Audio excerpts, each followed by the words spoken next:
Hello friends, welcome back to my channel. Today we will again learn English through a Hollywood movies. We have some really interesting subtitles I have selected for you.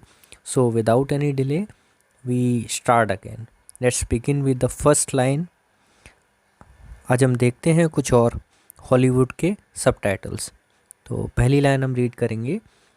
It's no trouble really. सच में कोई दिक्कत नहीं. यहाँ सच में कोई दिक्कत नहीं, स्पेशली लड़की बोल रही है लड़के से कि मुझे सच में कोई दिक्कत नहीं, मैं तुम्हारी हेल्प कर सकती हूँ. तो यहाँ सीन ये था. अब नेक्स्ट लाइन पर चलते हैं. See the next line. Your grandfather forbid her to see him. तुम्हारे दादाजी ने उसे उस लड़के से मिलने के लिए मना किया था. Move to the next line. She snuck out one night anyway. Snuck यहाँ पर स्नीक का सेकंड फॉर्म है.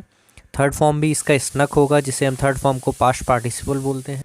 स्नीक का मीनिंग होता है सीक्रेटली कोई काम करना या सीक्रेटली चुपके से निकल जाना. तो स्नक यहाँ पर स्नीक की सेकंड फॉर्म यूज़ हुई है, पास्ट फॉर्म है. हम रीड करते हैं. She snuck out one night anyway. हिंदी मीनिंग होगा इसका, वह एक रात चोरी छुपे किसी तरह से चली गई. इसका हम एक और एग्जांपल ले सकते हैं स्नीक का. तो I sneaked out by the back exit. इसका भी मीनिंग होगा कि मैं चुपके से पीछे एग्ज़िट के गेट से निकल गया. तो इस तरह से आप इसे अपने अकॉर्डिंग भी यूज़ कर सकते हैं.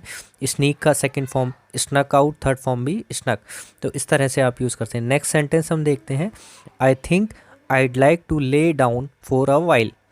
फॉर अ वाइल यहाँ पर यूज़ हुआ है कुछ समय के लिए. फॉर अ वाइल हम यूज़ करते हैं I have to go for a while. Hindi meaning होगा कि मुझे कुछ समय के लिए जाना है. एक और हम सेंटेंस अगर एग्जांपल के लिए हम लें तो I need to talk to you for a while.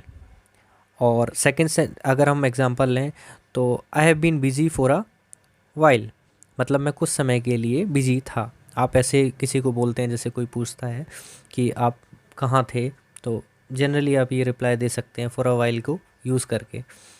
तो इसका हिंदी मीनिंग था इस सेंटेंस का, I think I'd like to lay down for a while. मुझे कुछ देर आराम करना है. नेक्स्ट देखते हैं. I need to run some errands. Run errands यहाँ पर ये ईडियोम्स हैं. रन एरेंड्स का मीनिंग होता है टू डू सम वर्क और अ शॉर्ट ब्रेक. तो इसे हम यूज़ कर सकते हैं कि हम शॉर्ट वर्क के लिए अगर हम कहीं कुछ करना है तो हम रन एरेंड्स फ्रेज यूज़ करते हैं. और to go somewhere for a trip हम इन दो सेंस में अक्सर यूज़ करते हैं. कुछ काम करने के लिए, हम कहीं जाने के लिए, टू रन एरेंड्स, इस तरह से हम यूज़ करते हैं. तो इसका मीनिंग होगा I need to run some errands. मुझे थोड़ा काम करना है. ये फ्रेज यहाँ पर यूज़ हुआ है तो बहुत ही यूज़फुल है और आपने मूवीज़ में अक्सर ये वर्ड सुना है, बहुत ही कॉमन है ये. तो नेक्स्ट हम देखते हैं sentence. Why did you go you did not even eat. Contraction use हुआ है वाइड. वाई फुल फॉर्म होगा इसका वाई डिड यू, वाइड का. और हिंदी मीनिंग होगा इसका तुम चली क्यों गई थी और तुमने खाना भी नहीं खाया. नेक्स्ट देखते हैं. I appreciate you getting it done so quickly. मैं बहुत खुश हूँ कि तुमने यह काम इतनी जल्दी ख़त्म कर दिया. आई अप्रिशिएट का मैंने वर्ड टू वर्ड यहाँ पर ट्रांसलेशन नहीं किया है, क्योंकि अप्रिशिएट का मतलब होता है तारीफ़ करना.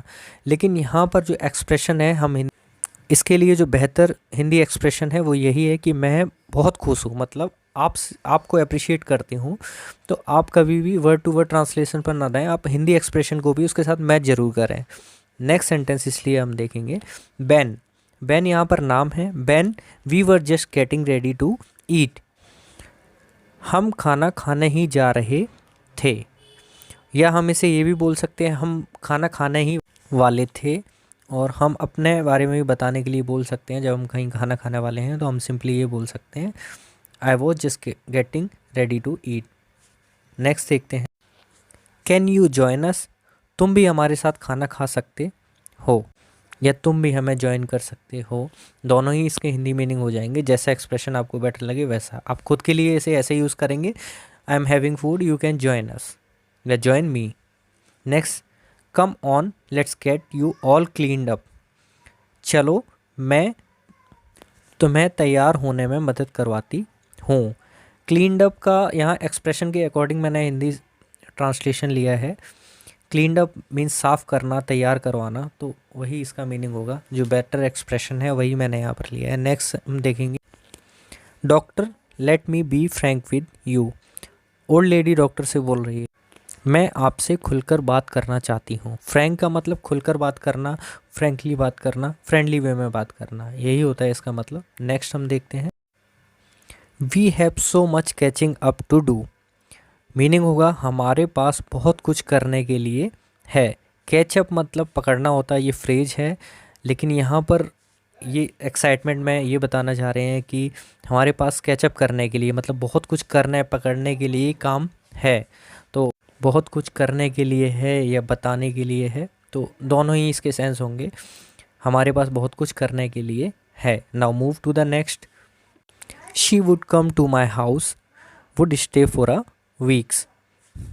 वह हमारे घर आती थी और हफ्तों रहा करती थी। फॉर वीक्स यानी हफ्तों। वुड यहाँ पर पास्ट के फॉर्म में यूज़ हुआ है, विल की सेकंड फॉर्म है वुड। तो जब भी हम पास्ट की हैबिट या कुछ इमेजिनेशन बताते हैं तो हम वुड यूज़ करते हैं। Now move to the next, I haven't really told her yet. Yet का मीनिंग होगा अभी तक नहीं, मैंने अभी तक कुछ नहीं बताया। डॉक्टर से ये लड़की बोल रही है सिंपली कि कुछ इंपॉर्टेंट है जो मैंने अभी तक कुछ नहीं बताया, तो I haven't really told her yet. Now move to the next, I understand she is going to be in your care. Contraction use हुआ है सीज, फुल फॉर्म है इसका सी इज। तो हिंदी मीनिंग होगा मैं समझ सकता हूँ कि वह तुम्हारी देखभाल में रहेगी, केयर करेगी, देखभाल करेगी। Now move to the next, my granddaughter is staying with me. मेरी पोती मेरे साथ रह रही है। नेक्स्ट, यहाँ पर स्टोरी में ओल्ड लेडी की ग्रैंड डॉटर है, वो हैंडीकैप है, तो उसके लिए वो कुछ डॉक्टर से या किसी से कंसल्ट कर रही है। तो नेक्स्ट लाइन में यही कहा गया है, would you happen to know anybody and built a ramp for her wheel chair.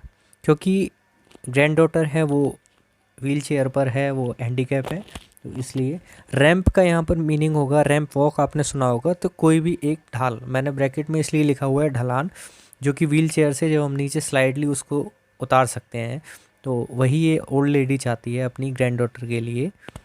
Build a ramp for a her wheel chair, तो कोई ऐसा हो जो रैंप यानी ढलान वाली सीढ़ी, ढलान वाला जो झूला होता है बनाए उसकी व्हील चेयर के लिए। Now move to the next, I am really tired. I think I'd like to go to bed now. I'd यहाँ पर I would like है फुल फॉर्म, I am है।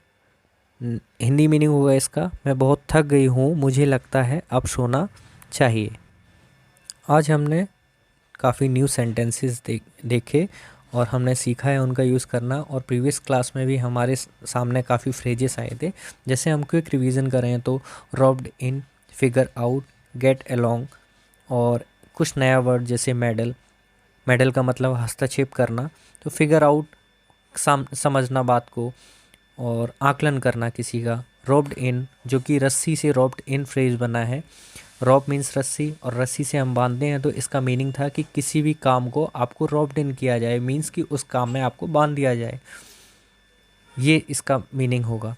तो इसी तरीके से हमने प्रीवियस क्लास में भी, आप मेरे प्रीवियस वीडियो को एक बार देखें जाकर, मैंने लिंक जो है प्लेलिस्ट बनाई हुई है, आपको उस लिंक पर जाकर, प्लेलिस्ट लिंक पर जाकर आप इसके कंप्लीट वीडियोस देख सकते हैं।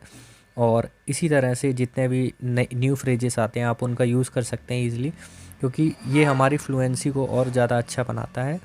और जो एक्सप्रेशन है वेस्टर्न कंट्रीज़ में और इंडिया में लगभग सेम है, बस डिफरेंस इस बात का है कि हमारे बीच वो इंग्लिश का एक्सप्रेशन है और हिंदी का एक्सप्रेशन। बस हमें उन्हीं एक्सप्रेशन का एक पैकेज चाहिए होता है, जो सेंटेंसेस हम आँखों से देख सकें, रेडीमेड होने चाहिए। हमें किसी भी ग्रामर की ज़रूरत नहीं, हम अगर इन सेंटेंस को अपनी प्रैक्टिस में लाएं तो हमारी फ्लुएंसी ऐसे ही दिन पर दिन बेटर होगी। और बहुत ही कॉमन है, हम भी यही यूज़ करते हैं, वही नेटिव कंट्री में, वेस्टर्न कंट्रीज़ में भी यही यूज़ किए जाते हैं। उम्मीद करता हूँ आपके लिए वीडियो काफ़ी यूज़फुल रहा है, और प्लीज़ वीडियो पसंद आया तो उसे लाइक करना ना भूलें, चैनल को सब्सक्राइब करें और शेयर करें।